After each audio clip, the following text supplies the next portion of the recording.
Assalamualaikum warahmatullahi wabarakatuh. Nama saya Alif Rahmatullah Fian Pratama, NIM 20 41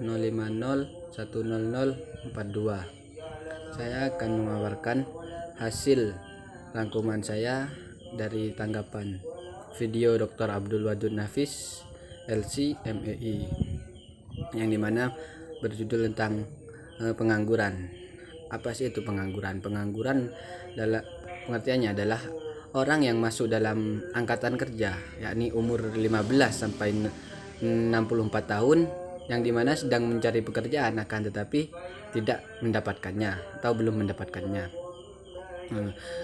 Apakah mahasiswa disebut pengangguran? Tidak, karena mahasiswa termasuk orang yang sedang mencari ilmu dan dia tidak bertujuan untuk mencari pekerjaan dan tidak mendapatkannya. Kemudian macam-macam pengangguran sendiri ada. Yang pertama, pengangguran terbuka, kemudian pengangguran tersembunyi, pengangguran musiman, dan pengangguran setengah menganggur. Pengangguran terbuka di sini seperti yang telah dijelaskan tadi, yakni orang yang memang benar-benar menganggur yang sedang mencari pekerjaan akan tetapi tidak mendapatkannya. Pengangguran tersembunyi, yakni jika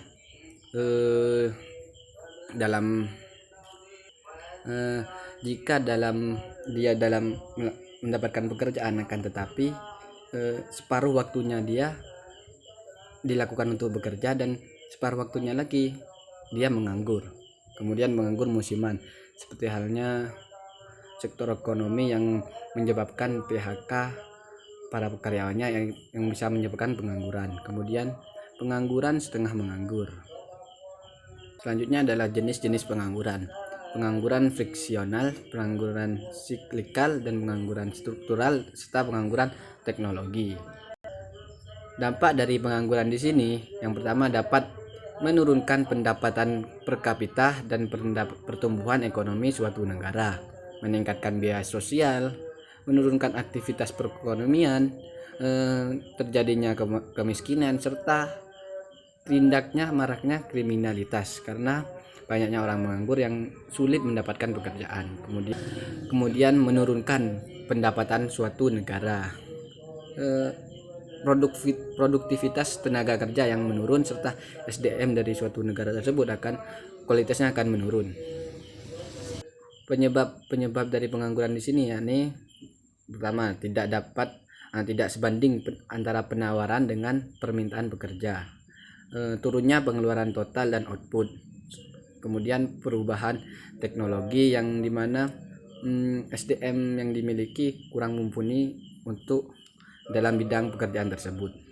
Kemudian waktu yang dibutuhkan untuk mencari pekerjaan, serta minimnya pengetahuan atau ilmu yang diperoleh, yang dimiliki oleh pelamar pekerja, yang bisa menyebabkan kualitas dari individu tersebut akan mempengaruhi oleh penerima pekerjaan. Nah, dalam mengatasi pengangguran ini, cara mengatasinya pertama bisa diperluas atau menyelenggarakan bursa tenaga kerja, informasi lowongan kerja, serta memberikan pelatihan pekerjaan, seperti contoh di Indonesia seperti KIP atau KIP, seperti di Indonesia seperti kartu prakerja, itu bisa mengatasi adanya pengangguran. Kemudian membuka lapangan kerja sebanyak-banyaknya agar pengangguran itu semakin sedikit. Kemudian meningkatkan jiwa kewirausahaan. Kemudian adanya transmigrasi. Pengangguran dalam perspektif Islam itu ada dua, yakni pengangguran jabariyah atau terpaksa, yakni pengangguran yang dimana dia sudah sebelumnya memiliki pekerjaan akan tetapi diberhentikan oleh perusahaan, maka dia akan menyebabkan pengangguran. Kemudian pengangguran khiyariyah atau pilihan, yakni dengan pilihannya sendiri dia tidak mencari pekerjaan, dia tidak melakukan usaha-usaha untuk mendapatkan penghasilan.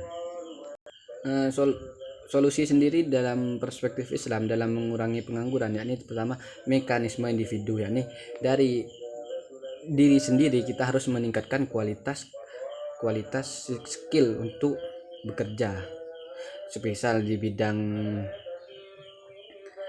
bidang teknologi atau informasi kita harus mempelajari dulu dan harus memumpuni agar kita mempermudah dalam mendapatkan pekerjaan. Kemudian mekanisme sosial ekonomi, yakni lingkungan yang memadai untuk meningkatnya emosional kita agar berusaha lebih keras untuk mendapatkan pekerjaan. Mungkin itu saja yang bisa saya simpulkan dari penjelasan Dr. Abdul Wadud Nafis, LCMEI. Kurang lebihnya mohon maaf. Sekian, assalamualaikum warahmatullahi wabarakatuh.